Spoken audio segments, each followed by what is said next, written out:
আসসালামু আলাইকুম। আশা করি আপনারা সকলে ভালো আছেন।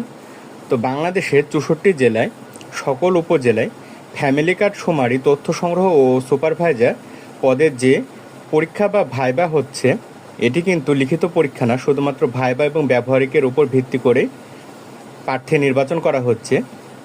তো ভাইবা দেওয়ার আগে তথ্য সংগ্রহকারী ও সুপারভাইজার পদে যে গুরুত্বপূর্ণ বিষয়গুলো আপনাদের অবশ্যই জেনে যেতে হবে, আসুন সেগুলো নিয়ে আপনাদের সাথে আলোচনা করি। চলুন আমরা একে একে প্রশ্নগুলো সলভ করি।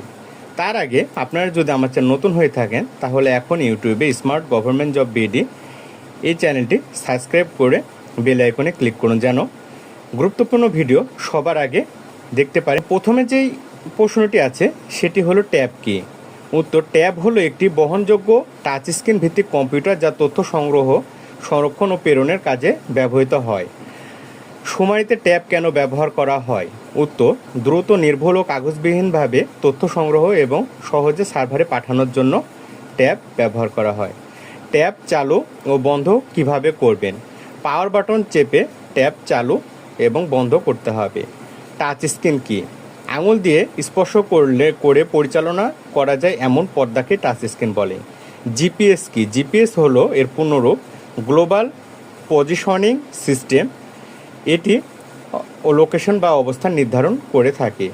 জিও ট্যাগিং কি? জিও ট্যাগিং হলো উত্তর: কোনো বাড়ি বা স্থানের সঠিক ভৌগোলিক অবস্থান সংরক্ষণকে জিও ট্যাগিং বলে। ইন্টারনেট না থাকলে তথ্য নেওয়া যাবে?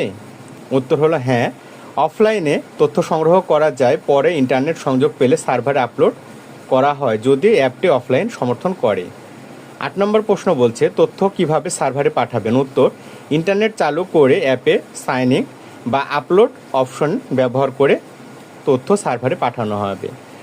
9 নম্বর ব্যাটারি দ্রুত শেষ হলে কি করবেন? উত্তর: পাওয়ার ব্যাংক ব্যবহার করব অথবা অপ্রয়োজনীয় অ্যাপ বন্ধ রাখবো এবং স্ক্রিনের উজ্জ্বলতা কমিয়ে দেব। 10 নম্বর প্রশ্ন ট্যাব হ্যাং করলে কি করবেন? উত্তর: কিছুক্ষণ অপেক্ষা করব, প্রয়োজনে রিস্টার্ট করব। 11 নম্বর প্রশ্ন অ্যাপ হঠাৎ বন্ধ হয়ে গেলে কি করবেন? উত্তর: পুনরায় অ্যাপ চালু করব, সমস্যা থাকলে সুপারভাইজারকে জানাবো।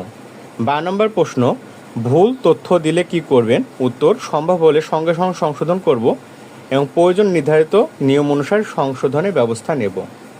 13 নম্বর প্রশ্ন ট্যাবের তথ্য কিভাবে নিরাপদ রাখবেন? উত্তর: পাসওয়ার্ড ব্যবহার করব, অন্য কাউকে ব্যবহার করতে দেব না এবং তথ্য গোপন রাখব।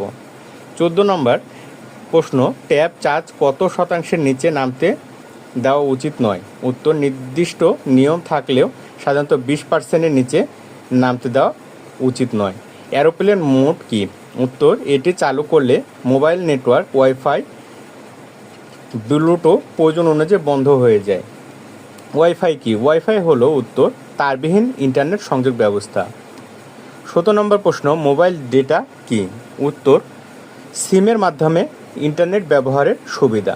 18 নম্বর ট্যাবে স্ক্রিনশট কিভাবে নেবেন? উত্তর: সাধারণত পাওয়ার প্লাস ভলিউম বাটন একসঙ্গে চাপলে স্ক্রিনশট নেওয়া হয়, মডেল ভেবে ভিন্ন হতে পারে। সাইন ইন বলতে কি বোঝায়? ট্যাবে তথ্য সার্ভারের সঙ্গে মিলিয়ে আপলোড বা হালনাগাদ করাকে সাইন ইন বলে। 20 নম্বর প্রশ্ন ট্যাব হারিয়ে গেলে কি করবেন? উত্তর: দ্রুত সুপারভাইজার বা সংশ্লিষ্ট কর্তৃপক্ষকে জানাবো।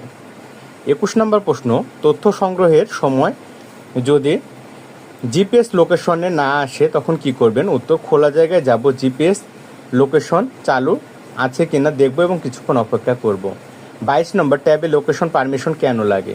উত্তর: সঠিক অবস্থান নির্ধারণ ও জিও ট্যাগিংয়ের জন্য লোকেশন পারমিশন লাগে। 23 নম্বর প্রশ্ন শুমারির তথ্য কি অন্য কাউকে দেখানো যাবে? উত্তর: না, তথ্য সম্পূর্ণ গোপনীয় এবং শুধুমাত্র সরকারি কাজে ব্যবহৃত হবে। 14 নম্বর প্রশ্ন ট্যাব ব্যবহারের সময় সবচেয়ে গুরুত্বপূর্ণ বিষয় কি? উত্তর: সঠিক তথ্য সংগ্রহ, তথ্যের গোপনীয়তা রক্ষা এবং সময়মতো তথ্য আপলোড করা। 25 নম্বর প্রশ্ন যদি ট্যাব ব্যবহার করতে কোনো প্রযুক্তিগত সমস্যা হয় তখন কি করবেন? উত্তর: নিজে সমাধানের চেষ্টা করব, না হলে সঙ্গে সঙ্গে সুপারভাইজার বা আইটি সহায়তা দলের সঙ্গে যোগাযোগ করব। ভাই অতিরিক্ত আরও যে ব্যবহারিক প্রশ্নগুলো করতে পারে সেটি হলো লোকেশন বা জিপিএস কিভাবে অন করবেন? এটি আপনাকে ট্যাব বা মোবাইলের মাধ্যমে আপনাকে জিপিএস অন করে দেখাতে হবে। মোবাইল ডেটা কিভাবে চালু করবেন? এটি আপনাকে মোবাইল ডেটা চালু করে ভাইবাতে বা ব্যবহারকে দেখাতে হবে ওয়াইফাই এর সঙ্গে কিভাবে সংযোগ দিবেন, এটি আপনাকে মোবাইলের মাধ্যমে দেখাতে হবে, এবং স্ক্রিনের ব্রাইটনেস কিভাবে কমাবেন বাড়াবেন। তো এই কয়টা আপনাদের ব্যবহারিকে ভাইবায় ধরতে পারে। তো অবশ্যই এগুলো ব্যবহারিক বা ভাইবা পরীক্ষা দেওয়ার আগে ভালো করে শিখে যাবেন, যেন ভাইবায় কোনো প্রকার সমস্যা না হয়।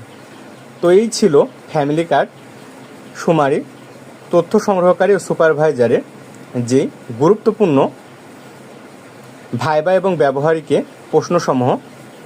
আশা করি আপনারা বুঝতে পারছেন এবং অনেক ভালোভাবে ব্যবহারিক এবং ভাইবা পরীক্ষায় উত্তীর্ণ হবেন। আজকের মতো এই পর্যন্তই। আসসালামু আলাইকুম।